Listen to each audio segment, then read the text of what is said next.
So what's the nature of good and evil in Genesis 3 and the account of the fall of Adam and Eve from paradise? Well, number one, evil certainly isn't a thing of its own because the tree is the tree of the knowledge of good and evil. Adam has been made, fashioned by God out of the earth, given a living soul. He is a living soul, which means simply that he's living like the animals, and he's got a soul, he's got an intellect, a will, like God, like the angels. And so Adam and Eve, because humanity has both male and female, and they're equal. We know they're equal because Eve is taken from Adam's rib. She's not made from a second clod of earth. She's the same thing. She's flesh of his flesh, bones of his bones. And they're in the garden, and God gives unto Adam this authority that he is to rule over all creation, and he's to be custodian over it, and he has this authority over creation from God. We know this because God not only instructs him to do it, but then God brings the animals to Adam so that Adam would name them.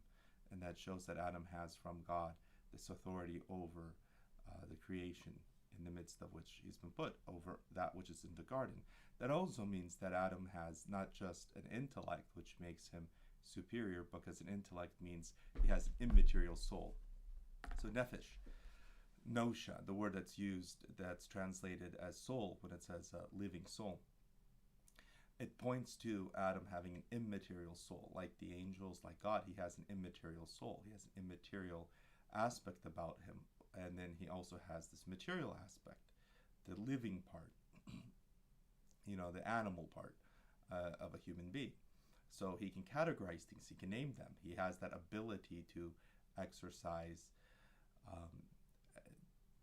rule, which presumes that he can abstract, that he can make little charts and say, well, this is the animal kingdom, and within it there are mammals and there are reptiles. But anyway, God brings into Adam all the creatures, and Adam names them. So he has that authority from God. And then God tells him that he can eat of anything that he wants, except from the tree of the knowledge of good and evil. But Adam is a vegetarian. At the end of chapter 1, God tells him not to eat of meat.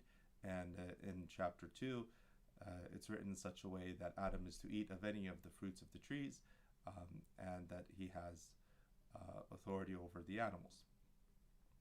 So Adam is this vegetarian whose emotional state, whose desires, whose passions are well harmonized and in tune with the garden, with the world around him, with his environment.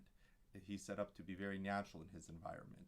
At the end of creation, God tells them to be fruitful and multiply, and they were both naked and they were unashamed. So there's no sense of a negative emotion from Adam. He's in this kind of almost childlike innocence in the garden. And childlike innocence is exactly what is presumed of Adam when you read St. Ephraim or St. Theodore, the interpreter, usually in Syriac tradition. The idea is that with the fall, there's actually a step of maturation that happens with Adam, although they won't say it quite like that. I'm giving it a little bit more of a positive hue than most of the commentators would, because Adam does sin. He does break God's commandment, and that's important. That's not to be forgotten. So God tells him not to eat of the fruit of the tree, because if he would do so, he would surely die. Now, the setup is clear. There's the tree in the middle, and you're kind of waiting for Adam to eat from it. So then we have chapter 3, and then he eats from it. And let's see how that all happens. So the serpent was more subtle than any other wild creature that the Lord God had made. So it's the serpent who is going to tempt Adam and Eve, and of course that is Satan. And he turns around the injunction of God not to eat of any tree of the garden. And the woman replies to the serpent, "We may eat of the fruit of the trees of the garden, but God said, you shall not eat of the fruit of the tree which is in the midst of the garden, neither shall you touch it, lest you die." But the serpent said to the woman, "You will not die, for God knows that when you eat of it, your eyes will be opened, and you will be like God, knowing good and evil." So when the woman saw that the tree was good for food, and it was delight to the eyes, and that the tree was to be desired to make one wise, she took of its fruit and ate. She also gave some to her husband, and he ate. Then the eyes of both were opened, and they knew they were naked, and they sewed fig leaves together and made themselves aprons. So the first thing is the serpent says to them that their eyes will be open and they will be like God, knowing good and evil. And then the second thing is they eat, and then their eyes are opened and they know that they are naked, and they sew fig leaves together and make themselves aprons. So the serpent doesn't lie to them. It's true that when they eat of the fruit, their eyes are opened. That's the serpent says this is what will happen. It happens, and that does happen. And then they are knowers of good and evil. They feel shame. The most clear interpretation, it appears to me, is that Adam doesn't have disordered passions. He doesn't have that human struggle where we have an intellect, where we have a nausea that knows the good, or at least can seek out the good, and then a body that can make us want that which isn't good. There's no struggle with the desires until Adam eats of the fruit of the tree. And that when he eats of the fruit of the tree, all of a sudden, all those desires are there. He's stepped up into becoming a human being who has to figure out how to incorporate the chaos of all the desires, the chaos of all the stuff that you could do other than being harmonized with nature. And that's what happens. And his instant response is shame. His instant response is try to hide his body, because now it isn't a harmonious part of paradise anymore. It's almost like paradise is looking in and seeing his inappropriate, complex mix of order and chaos, because he has the chaos of the desires wreaking havoc in him now. And so he tries to cover that up. And then, of course, we have the beautiful exchange where, let's go back to the story, verse 3:8. And they heard the sound of the Lord God walking in the garden in the cool of the day, and the man and his wife hid themselves in presence of the Lord God among the trees of the garden. The Lord God called to the man and said to him, Where art thou? And he said, I heard the voice of thee in the garden, and I was afraid, because I was naked, and I hid myself. And he said, Who told you that you were naked? Have you eaten of the tree of which I commanded you not to eat? The man said, The woman whom thou gavest to be with me, she gave me of the fruit of the tree, and I ate. Then the Lord God said to the woman, What is this that thou hast done? The woman said, The serpent beguiled me, and I ate. And then God curses the serpent. So the first thing that God's doing is he goes, Where art thou, Adam? His interest is, he's calling out for Adam. And God never seems to really be punitive towards Adam. And Adam's response is one of shame. He plays a blame game. He first wants to blame God for giving him the woman, and then the woman for tricking or tempting Adam, and then the woman blames the serpent, and God dispatches the serpent off to crawl on the ground. And there's a very important, very interesting poem of God's cursing of the serpent there. And then Adam and Eve are let out of the garden. But before we get there, Adam and Eve are exhibiting their shame. Their issue is shame. Their issue is that they're not able to come up to God and explain what just happened. They're not able to take responsibility for what they have done. They, instead of taking responsibility, they hide themselves in shame. This is spiritually immature. It's very clear that Adam, if he wasn't immature before eating of the fruit of the tree, he's childish. Because we know that we see a human being who's done something that was wrong, and it's obviously wrong. So they've done it to someone else, and that someone else knows that, they've been wronged.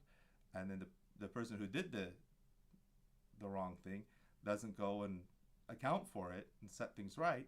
That person's, is like, hasn't gotten out of being a child in their emotional world. Adam's an emotional child. He doesn't take responsibility to tell God, I did that which thou hast commanded me not to. I ate of the fruit of the tree. That would change the story dramatically. But Adam doesn't do that.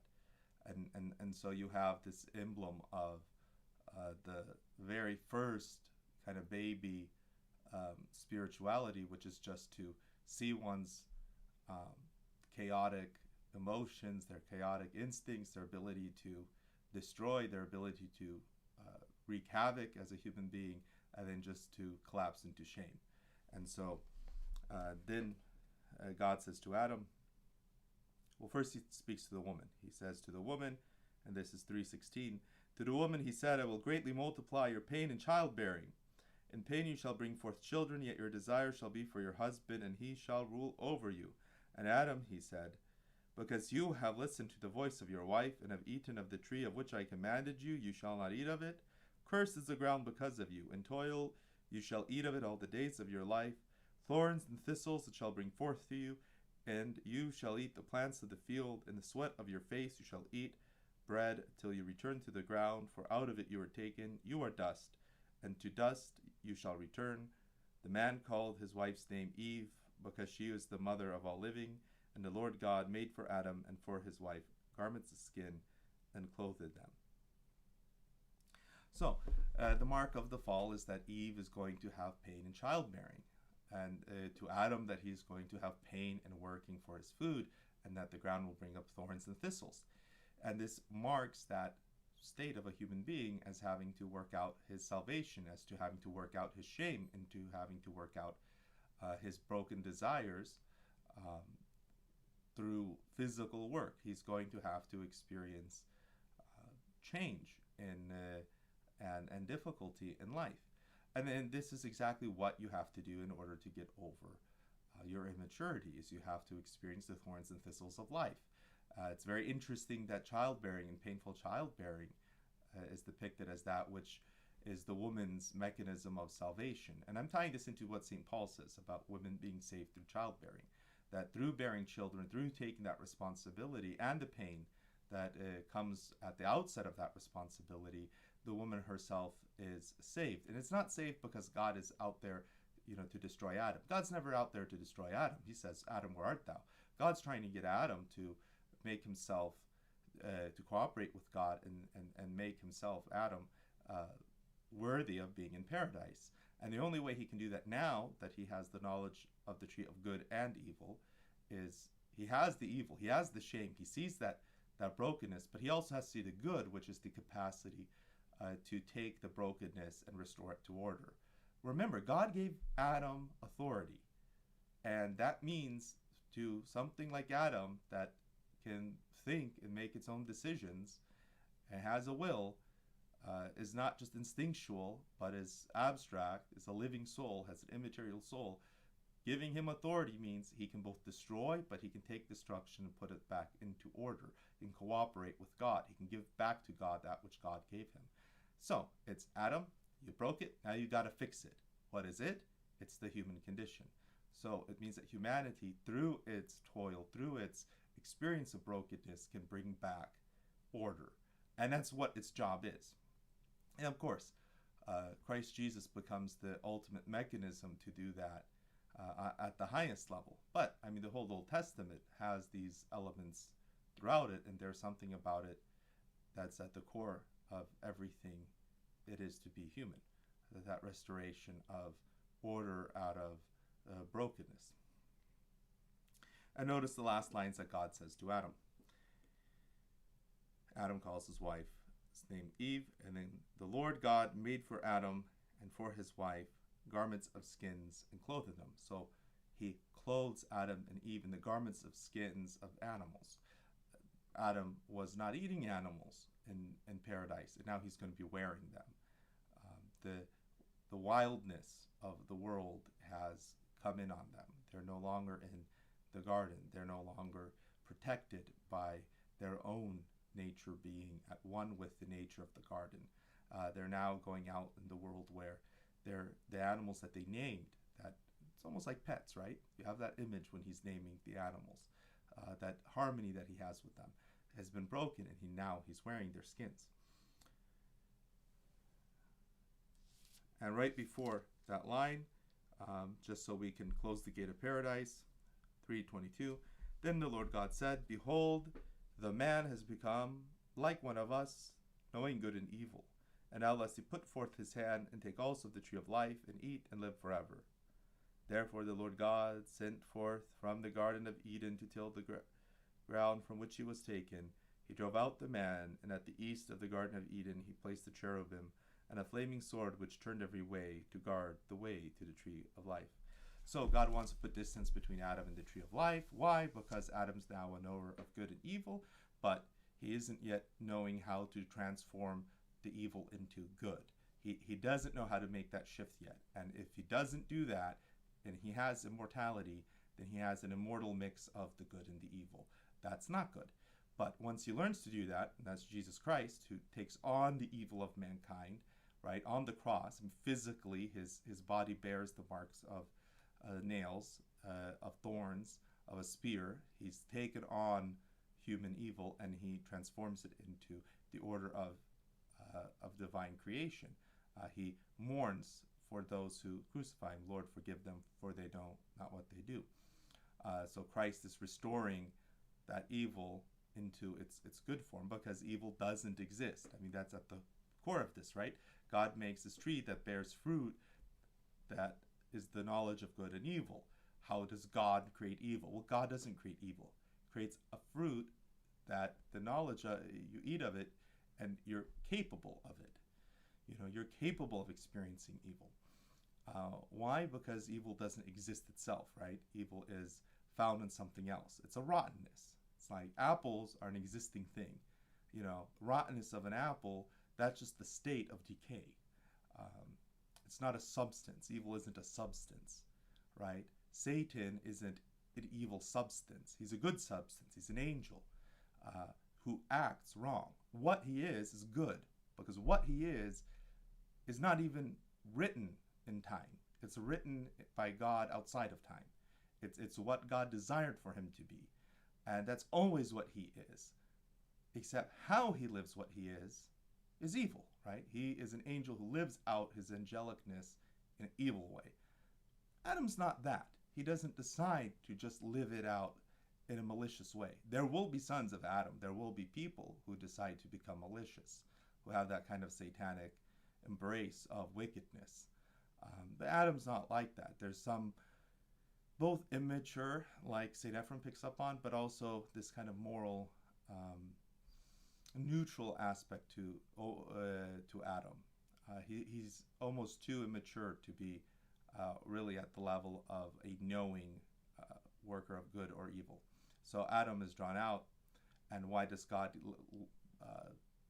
set the seraphim? Why does he want to separate Adam from the tree of life? It's because Adam now knows good and evil, but he has to, and this is the story of man, right? Man has to be able to take the destructiveness, the disordered passions, and then order them. And only once they're ordered do you want that human nature to go forth. You know, God's given man who he is, that man is this immaterial soul, that he's this animate, immaterial soul, this living soul.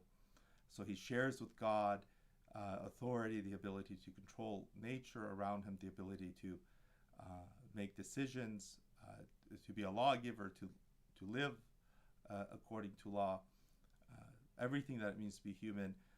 And man has decided to live that out with the full possession of the good and the evil, but then man's going to have to take all those desires, all those passions that made Adam at first ashamed, and stop being shameful about them, repent them back into order. He's going to have to take all that evil and he's going to have to make it good. And that will be only possible ultimately through the salvific power of Christ on the cross. But that becomes the call of man. And the tree of life gets blocked out because now man has to go and find out how to convert the evil into good. I'll give you a quick example in conclusion. Cain and Abel's the next story. Cain feels envy of Abel. What Cain should have done is repent. And part of that repentance would be to realize that envy wasn't the right feeling, it was admiration. Because envy is when admiration is turned bitter. It's the evil side of the good, which is admiration. Admiration's a good thing. Admiration can be evil, because if you do it enviously, right? So good and evil becomes tied together. You know, it's kind of like talking about a rotten apple, right? Apples are good. A rotten apple is bad. Admiration is good. Hateful admiration, envy, is not. But it is a kind of admiration. And so the evil becomes that thing that Adam has to reintegrate, has to conquer over, and you get the sense that that actually was the point of the story. And I think you should. I think you should get the point of the story that man is set out there with the responsibility, this priestly responsibility, to take the world that God created and allows it to be somewhat ambiguous. It has the bad and the good in it, and to integrate that all into the good, and to integrate that all into the beautiful, that is God's will for it. That we become instruments, kind of like how God uses Adam's intellect as an instrument to name the animals instead of naming them directly. He wants to share that with Adam. He's shared with us the authority to take the good and the evil and then to bring it into the good. And then that becomes the role of man. That becomes the calling of man and how we're supposed to use our mind. And then we're even told exactly where to focus that. So for women, it's your childbearing, your child raising, that pain, that difficulty. That's where you're going to convert the chaos into order. And that is the most important one, right? That's why it comes before Adam, because the role of the woman as the one who brings up the generations of man, the one who kind of, it does raise up, woman raises up humankind, and then Adam in his work, in his work to feed his family and to feed himself, in his toil, he's to find where he's going to take the evil and turn it into good. It's written right there, and it's interesting that it's not written quite that way, because Adam's not quite ready to hear that, right? He's still at the level where he does something wrong, he screws up, he messes everything up, and his response is shame rather than taking responsibility. So we're to take responsibility for the world around us to bring about God's will within it.